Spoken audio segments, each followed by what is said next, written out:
good to be back. I think let's start with this question, and you can take it on a big picture level or more granular if you'd like. But I'm curious what you both think the legislature can do to respond to housing challenges and issues in the state and in your districts. Madam Chair, you want to go first? I will. I think that there are two sides of what the legislature can do, and there are many, but two sides, which includes investment. It includes dollars at the state level, and Representative Hood talked about a lot of the things that we are already doing. But to extend that, more than just putting dollars in a bucket and telling people, you know, come apply for the money, I think the state has to be intentional about where those dollars go. We have to tell the truth that it costs more to develop and bring housing in certain areas because it has lacked investment for so long. And so often we ask questions like, why are things how they are? And we just kind of leave it in the air. We know exactly why. And if we want to make housing more affordable, if we want to make the process of bringing housing online quicker and easier, we have to acknowledge the lack of investment that has taken place for a long time in many places, but especially in our urban communities. So that's one side of it. The second side of it, and there is this tension between state legislation, state policy, and local policy. And don't step on each other's toes. And so for decades, we have let that tension live. We have said, we hope that everyone does the right thing, right? And it'll all go well. Well, there are many people who are homeless because that is not going well. People who are working every day, they have money. They just do not have enough money to pay for the large home, the new home. And so at some point, I think the state has to have some really bold conversation and look at robust legislation that may potentially step on a few toes, but the end goal, if the ultimate goal is housing for Michiganders, it's making sure that people are safe and they have a place to lay their head. I think we have to have those conversations. And so that is the work that I'm really excited to do, and to do that with colleagues in my caucus and across the aisle. Thank you. Yeah. So first of all, let me echo what Representative Grant said. That I think this is very much a bipartisan thing. This is something we can definitely work across the aisle on. First of all, on actual dollars and cents spent, grant dollars. You know, my opinion is, if you can use those dollars not just for housing, but as a part of economic development, right? There was a development just outside of my district, but within Macomb County, where I'm from, and the gentleman who was developing this particular parcel, there was some brownfield credits he got. There was just there was a former hotel that was broken down. It was burned out. It was terrible. And you know, he came to a lot of us in the area and said, "This is what the finances look like. I can take this and move it to another community and make X per square foot. If I did that here, it's not going to make sense because of all the money that I have to put into it." So he came and got some grant dollars through the state. He also showed financially, I mean, dollars and cents, black and white, how this is going to improve that particular area, and how housing will even improve long run because we have this development here. And he was even using some of the development specifically for the missing middle, showing, look, I'm not just trying to make as much money as I can. Look at this missing middle portion that I can put up. So I think that when we're doling out those grant dollars, what does it mean for the community at large, and how does that improve? And actually show that, not just say, oh, it's gonna, well, it'll, of course it will. All right, how? Prove it to me. That's number one. Number two, I think tax benefits, especially for housing projects, is something we need to take a hard look at. I think that's something we can probably get there in a bipartisan fashion, to show that that's something we really want to attain. I mean, especially if you're taxing and then you're having some grants for these dollars, well, let's just kind of reduce that burden on them in the first place. Four, speaking of burdens, I don't know if Dawn Crandall's still in the room, but I remember her. There she is. I remember her sitting in my office, and it was almost $100,000. She showed me where it's almost $100,000. What is it? $94,000, Dawn? Did I get it right? $94,000 before you even stick a shovel in the ground to build a unit of housing. I mean, that's incredible. How are you supposed to build a new home for somebody who just got out of college or is even a young professional and they want to now own rather than rent, if that's the way they want to go? How are they supposed to afford that when they have to spend $100,000 just to get past that burden, beyond sticking a shovel in the ground, paying somebody to stick a shovel in the ground, paying somebody to swing a hammer, any of those type of things? So I think that's a big thing that we need to look at is how can we reduce the regulatory burden on all types of housing, whether it's single family or multifamily.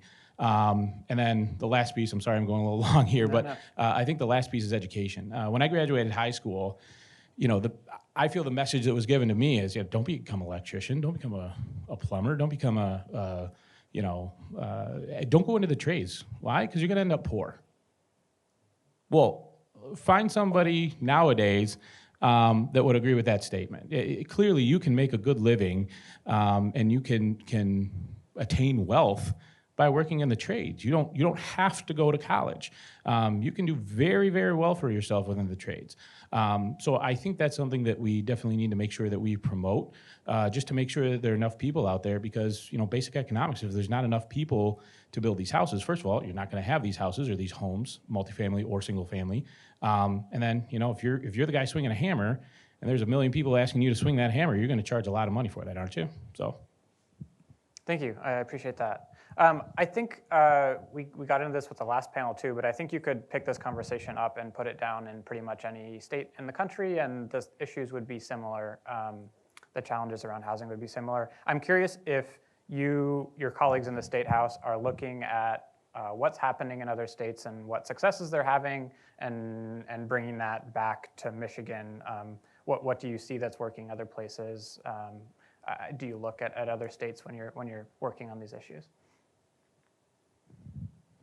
I think that there are absolutely lessons to be learned. We see states taking very bold approaches. I think everyone looks at California for many things, and lessons are learned for where to be bold and where to pull back a little. You also look at places, looking at like the Twin Cities. One city who went after zoning reform and one city that went after rent caps. And how did that play out? So for me, I love data and looking at data across the country, because this is a national issue, has been really helpful. But I think too, it's the framing of the issues that we see in front of us and looking at just history in general. A lot of the things that we talk about, so let's use accessory dwelling units, for example. People are like, oh, that is bold. That is a bold concept.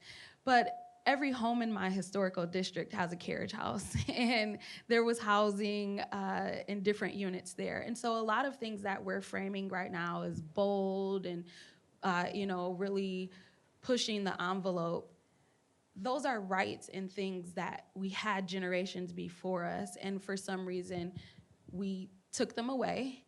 And I think, someone said this earlier, it is our role to create policy and legislation and to pull back when we see adverse effects of those things. And so I always like to frame that across the country, people are experimenting and trying new things. But if you look at it, is it truly new, right? And so we have to keep that in mind and know that the world won't fall apart if we try something that we haven't done in a while and it's not working. We can pull it back, but also we can play a role in trying things out before we extend it to our entire municipality. And you see communities that are being really innovative in that way. And I learned from not just other states, but other cities. Kalamazoo is doing some great work in the way that they're being innovative, in the way that they're cutting back on some of those costs by providing blueprints, by making sure that lots and things are ready, and how helpful that is to get people to the finish line faster. And I think that that's really a conversation about how, as local municipalities and how, as department heads, are we being partners with people who are trying to create solutions. Not everyone, as Commissioner O'Connor mentioned, not everyone is an expert, not everyone is building a LIHTC project. But we don't want housing to become that, where the only people who can do that are people who have these large projects. How are we helping to make sure that the mom and pops can still stay in business, that new mom and pops are coming online, right? Like, that seems like a really innovative idea right now, right? Are you seeing new mom and pops in your community? And if not, that's an issue, because those are the human beings that are making sure that people stay housed when a single mom is missing the December payment, right? Like, those are the people who are going to have conversations and work things out versus a corporation. And so that's a long way to answer your question, but I think that we have lessons right here in our state that we can learn from and expand upon. Yeah. So from other states, yeah, I think there's a few ideas. I think there's a few ideas that Kristian and I have even discussed that kind of come from other states. But that's just kind of something you do as a legislator, to be honest.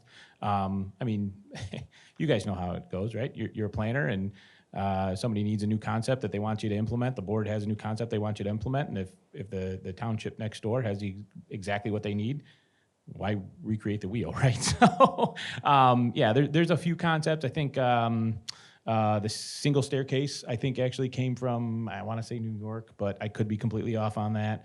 I think there's been a couple of states to take a hard look at one of the concepts we're looking at. I think one of our colleagues, Andrew Fink, I think was the one championing this for a while. Might even be a Supreme Court justice one day. We'll see. He's heading that direction for next year. But it's basically using the residential code for 5, 6, 7, 8 apartment units. So things like that, I think have at least a version have come from other states. So there's been a few of them that yeah, you always can.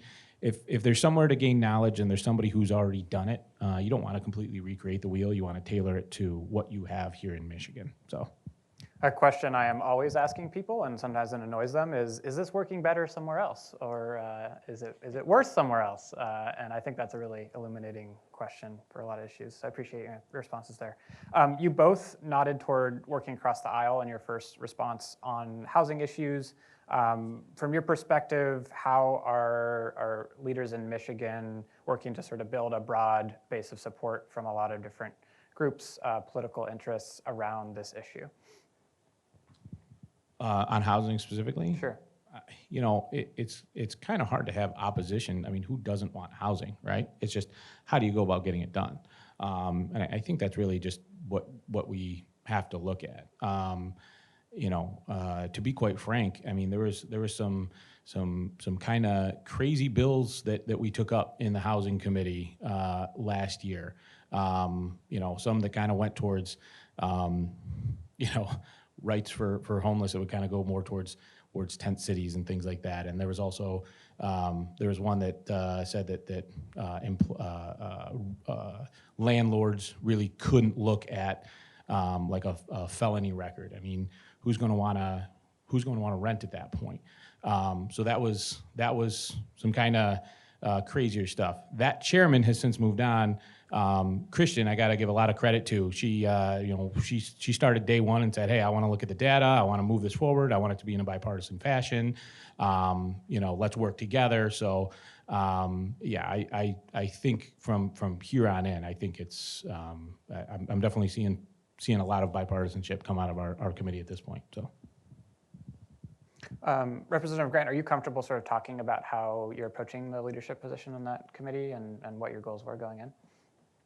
Absolutely. So I took on this chair position beginning this year, and really the work has been, and even prior to being in the role as chair, the work has been looking at the data. What, when you speak of highest and best use, what can we do that will have the most impact to get housing online, to make housing more affordable, to get it built quicker?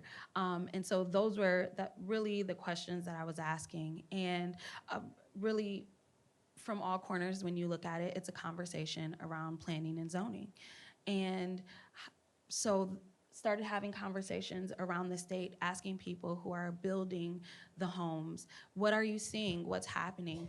And quietly, what a lot of people were saying is, because my question is, why are you building a 1,000-square-foot unit that feels more like a home for someone who's downsizing, but it's being pitched as like a starter home or a home for a small family, and it's between $300,000 and $400,000. So my questions are, what's happening to the $250,000 home? Let's talk about it. What can we do? And the responses were, when we're submitting plans, and this is me being really frank, and anyone who knows me knows that I always am, but the response was, we're going to local planning and zoning folks, and they don't want that. They're saying, no, if you submit something, it better be for a home of $500,000 or more. And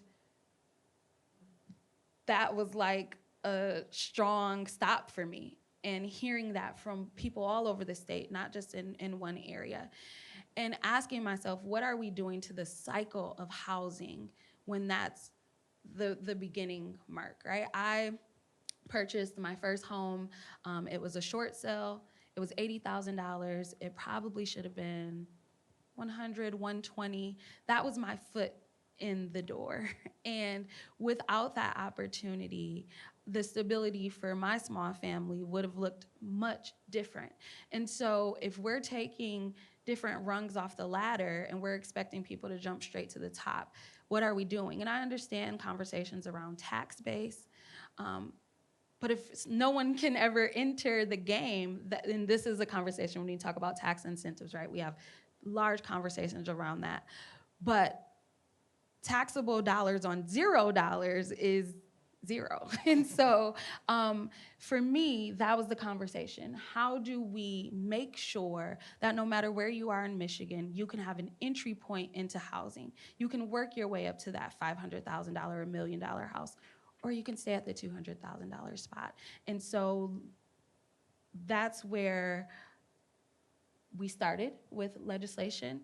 That is where, honestly, I called on colleagues who have been in the legislature longer than me, looking at the work that they were doing before I got here. And so that happened to be colleagues on the Republican side, and then even pushing the envelope a little bit more. And we have a strong package that will be introduced soon.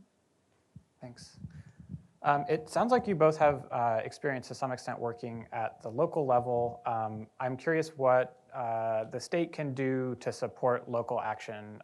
I think you both got to this in your earlier responses, but what's the state-local relationship that you'd like to see around housing?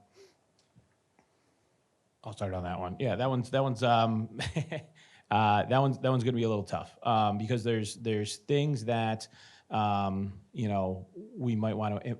Let me give you an example. I was just talking with somebody the other day, and they were building a waterfront house, and it had a 50-foot frontage, and they haven't broken ground yet. They just went to the planning commission, and they needed a variance. They needed two variances, excuse me.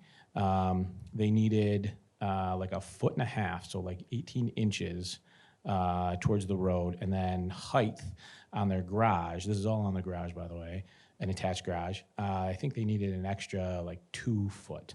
And the planning commission, which I've sat on a local planning commission before, they approved the 18.5 after the 18 inches after an hour and a half of debate, and then they wouldn't approve the height ordinance of like 24 inches. that can be inhibitory. I mean, who wants to go through that, right? And again, I've sat on a planning commission. I've seen kind of what locals can do, and the passion that they have. But think of that with a developer. When you're putting your foot down that much and you're debating over the minutia that much, that can get a little tough. So I think there's things where the state might have to help out a little bit. I think it was Henry Ford that said if I gave the customer exactly what they wanted, I'd still be making carriages, right?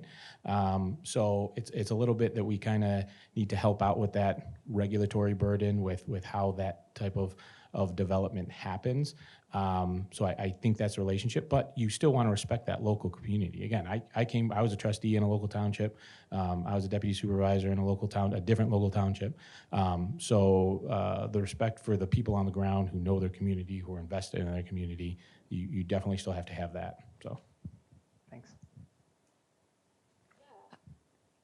I agree. And I would like to say, because I haven't said this, I've really enjoyed working with MML. I don't see Judy from MTA here, but as much as I've talked to other people who are in the field, in the industry, I've talked to those partners as well to really try to get to a place on policy where it's like pushback. Tell us where we're wrong, tell us where we're missing something, where we don't see a piece of your work that really comes to play. And I think all of that is needed to really create good policy. I do think that we've had a lot of conversations around buy right and legislation that will focus on buy right, and that scares people. And so I've really started framing it in a sense where I want to get to policy where housing is buy right. Right? Because we'll get lost in the details. But right now, housing across Michigan is not by right. There are a lot of hoops you have to jump through, a lot of money that has to be spent. Unfortunately, I can testify to the $94,000 before a shovel is in the ground. And I can testify to what happens when the plan just didn't work out. And now what? And if you don't have deep pockets to go pull out another 94, what happens? Who comes? No one comes. Like, no one comes to save you. It's literally like that building's gonna sit empty. You're gonna keep paying fines and taxes until you sell to someone who's going to not create affordable housing, because affordable housing is not affordable to build right now. So housing is not by right, and are we okay with that? Or are we willing to have a conversation to get to the point where that statement is no longer true? And so I think that legislation is going to have to come alongside the work and the people who are managing and overseeing that work in our local communities if we really want to address the issue. And if I may add one Sure. quick thing, I think something that I think I can speak for Kristian and I on this one, that okay, correct me if I'm wrong. We're state legislators, so we're passing bills that affect the entire state. I know that's a very obvious point, right? But Kent County and Macomb County, there might be, Kent County and Macomb County are going to be fairly similar on this issue. But Kent or Macomb County and say Chippewa County all the way up in the UP, they're going to have drastically different outlooks. We could pass something that's great for Macomb and Kent, and then Chippewa is saying, "Wait, hold on a second, you can't do this to us. You gotta make some changes." Okay, so I think that's kind of where the locals, straight to your question, where the locals come in to say, "All right, this is what we're thinking. This is the end goal that we're trying to achieve. It works for these guys. Tell me about the rest of the state. Tell me about all of your other members, specifically to somebody like MML or MTA." So. That makes a lot of sense. I think we're out of time, but I appreciate it. Thank you very much for your thoughts.